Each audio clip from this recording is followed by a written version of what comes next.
Só que não existe inteligência da emoção. A emoção nunca é inteligente. A emoção é sempre desinteligente. A emoção é inconsciente. A emoção, ela não produz pensamentos, ela não racionaliza. Não há inteligência emocional pura como se acredita. O que há e o que deve haver é gestão da emoção. Não há pessoas 100% coerentes. Uma pessoa sábia, lúcida, vai ter momentos em que vai ter reações incoerentes. Uma pessoa calma, serena, um apóstolo da paciência, vai ter seus golpes de ansiedade. Não há nenhum ser humano que não tenha atitudes anacrônicas. Então, por favor, se você se acha um ser humano complexo e por vezes complicado, você é normal. Porque o normal é anormal. O anormal é ser um tanto desequilibrado, porque assim se movimenta o psiquismo humano. Se eu perguntar a cada um de vocês, é importante inteligência emocional? Eu acho que nenhuma pessoa vai deixar de levantar as mãos. Mas eu quero dizer que o conceito de inteligência emocional foi divulgado errado e enganou milhões de pessoas. Dezenas de milhões, se não centenas de milhões, desde que a Daniel Goleman lançou seu livro Inteligência Emocional. Ele não foi o primeiro a falar, a descobrir, a descrever, mas foi o maior divulgador. Só que não existe inteligência da emoção. A emoção nunca é inteligente. A emoção é sempre desinteligente. A emoção é inconsciente. A emoção, ela não produz pensamentos, ela não racionaliza. Por isso, se ela tiver metaforicamente um cartão de crédito ilimitado, ela vai causar um estrago no psiquismo humano. Uma barata vai se transformar num dinossauro. Vocês já viram um homem, uma mulher, dando escândalo diante de uma barata? Parece que ela é um predador e apenas um inseto que tem até uma função importante no ecossistema, ela digere lixos e assim por diante. Não, mas o problema é que a emoção, ela acaba comprando a ideia de que aquele inseto é um monstro, um grande predador, como o Tiranossauro Rex. E as pessoas escandalizam-se e não percebem que às vezes os filhos estão vendo e ouvindo aquele espetáculo e o biógrafo do cérebro está registrando de maneira privilegiada e superdimensionada. Vocês sabiam que nas outras espécies, nos outros mamíferos, as fobias, elas são de origem genética? Se, por exemplo, uma ave está perto de um gavião, essa ave entra em pânico. Por quê? Quer fugir daquele predador, porque é genético. Ou seja, se você observar as reações dos animais, do cordeiro diante de um lobo e assim por diante, você vai ver que os pais não ensinaram.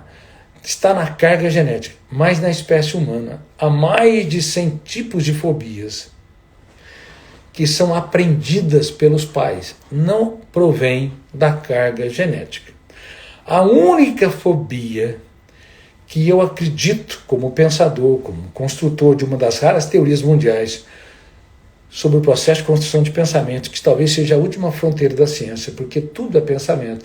A ciência se fundamenta em pensamento, as relações sociais em pensamentos, não há emoção sem pensamento, porque você não reconhece o objeto da emocionalidade, você não ama ou não rejeita, se não tiver consciência ou pensamento em relação ao objeto da rejeição ou do amor. Então, o pensamento, inclusive, representa os trilhos da emocionalidade. Então, a construção de pensamento é, de fato, a última fronteira da ciência. Então, como construtor dessa teoria, estou mais do que claro que a única fobia que é aprendida através do processo de construção de pensamentos é a acrofobia, o medo de altura. Quando você coloca um bebê, suspende ele com 3 ou 4 meses, ele tem uma reação já dramática. Quando você coloca um bebê de 3 ou 4 meses perto de um Doberman, de um cachorro bravio, ele não tem reação de medo. Ou de uma barata, não tem reação de medo. Ou de um elevador, não tem reação de medo.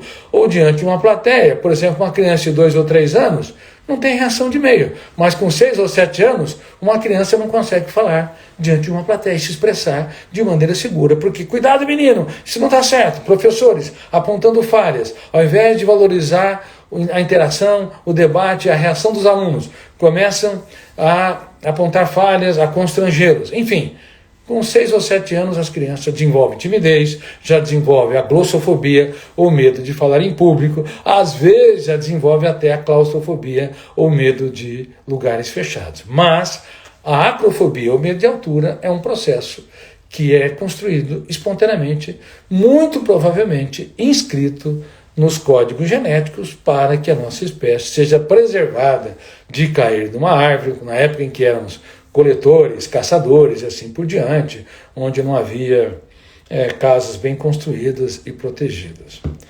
Eu lhes digo isso para abordar para vocês que a emoção não é inteligente, não há inteligência emocional pura como se acredita. O que há e o que deve haver é gestão da emoção. E quem faz a gestão da emoção é o juiz do Fórum da Mente Humana, também é o advogado de defesa da mente humana.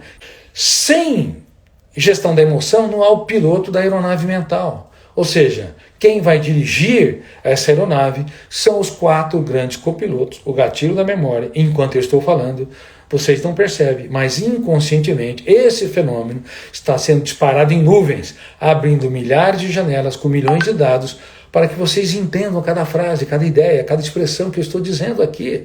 Como é que vocês o fazem?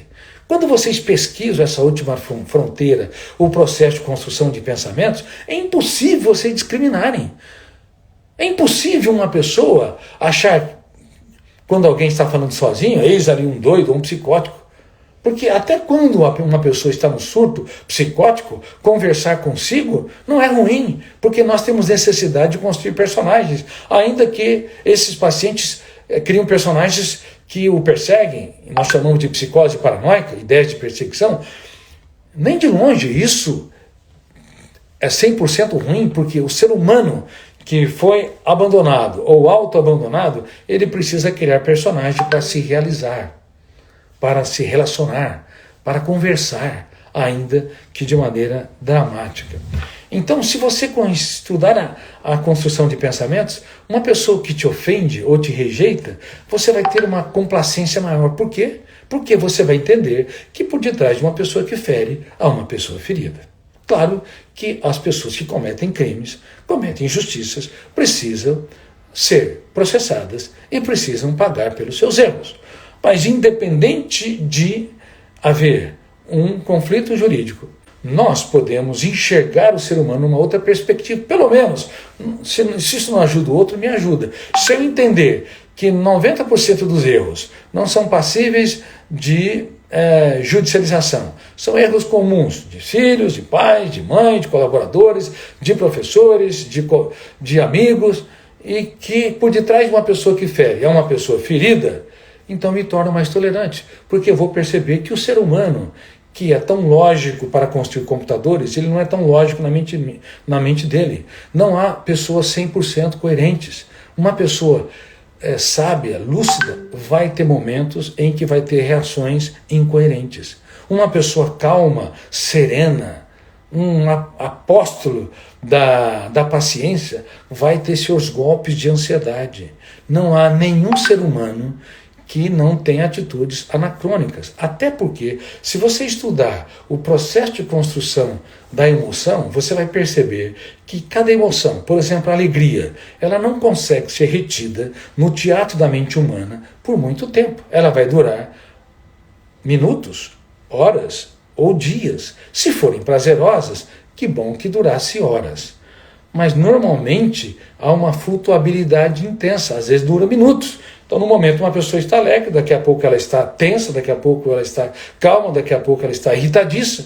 Essa flutuabilidade excessiva é ruim, Mas dizer que não há flutuabilidade no psiquismo humano, esperar que não haja incoerência, esperar que não haja instabilidade, é não conhecer minimamente a complexidade do psiquismo humano.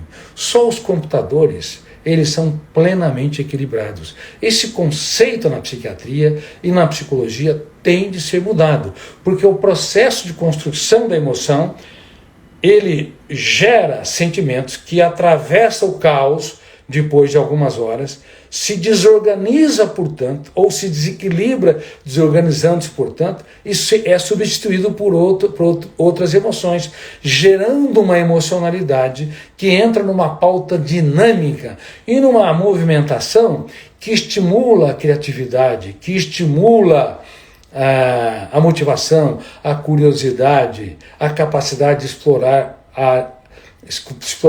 áreas nunca antes respirados. Se não fosse essa flutuabilidade saudável, reitero, não aquela instabilidade onde uma pessoa no momento está tensa, no outro ansiosa, no outro angustiada e à tarde nem ela se suporta. Não, a flutuabilidade que é esperada, que dura horas a emoção, se não fosse ela, o ser humano não seria construtor de novos conhecimentos, ele não seria um construtor de sonhos, o ser humano seria entediado e passaria por uma depressão coletiva.